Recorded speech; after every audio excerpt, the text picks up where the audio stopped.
একটা নারীর জন্য সবচাইতে বিশ্বাসের জায়গা হচ্ছে দুনিয়াতে তার স্বামী।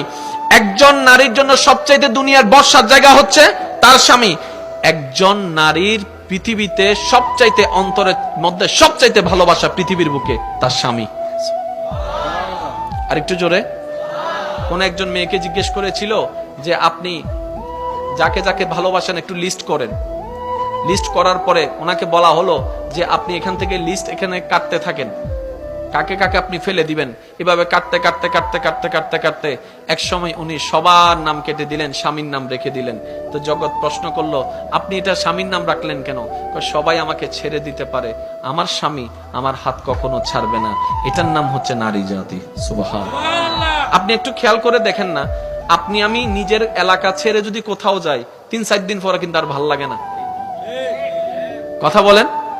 নিজের গ্রাম ছেড়ে গেলে অনেকে বিদেশ থেকে আসার পরে দেখবেন গ্রামে নামার পর আগে লম্বা করে নিঃশ্বাস নেই, এই যেন সে কোন প্রাণ খুঁজে পেয়েছে। গ্রামের সে মাটির গন্ধ তাকে অভিভূত করছে, গ্রামের সে চাচার চেহারা তাকে আনন্দিত করছে। ওই যে অনেকদিন দেখে নাই তো, যে যেখানে জন্ম হয় তার প্রতি একটা ভালোবাসা থাকে।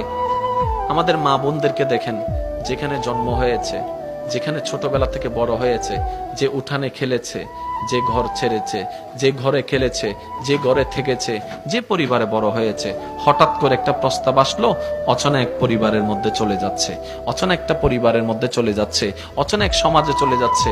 জীবনও কোনোদিন থাকে নাই সেই ঘরে, ওই ঘরে চলে যাচ্ছে। দেখে নাই কোনোদিন মানুষটাকে, ওই মানুষের ঘরে চলে যাচ্ছে। এবার একজন মানুষ হঠাৎ করে এইরকম সিচুয়েশন কিভাবে কমপ্লিট করতে পারে, অবাক লাগে।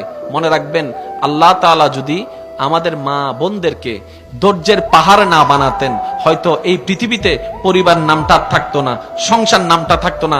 আপনি আপনার মায়ের দিকে দেখেন না, আপনি আপনার দাদি নানির দিকে দেখেন না। আমাদের দাদি নানি মারা যদি ধৈর্যের পাহাড় না হতো, আজকে সংসার পরিবার টিকতো না।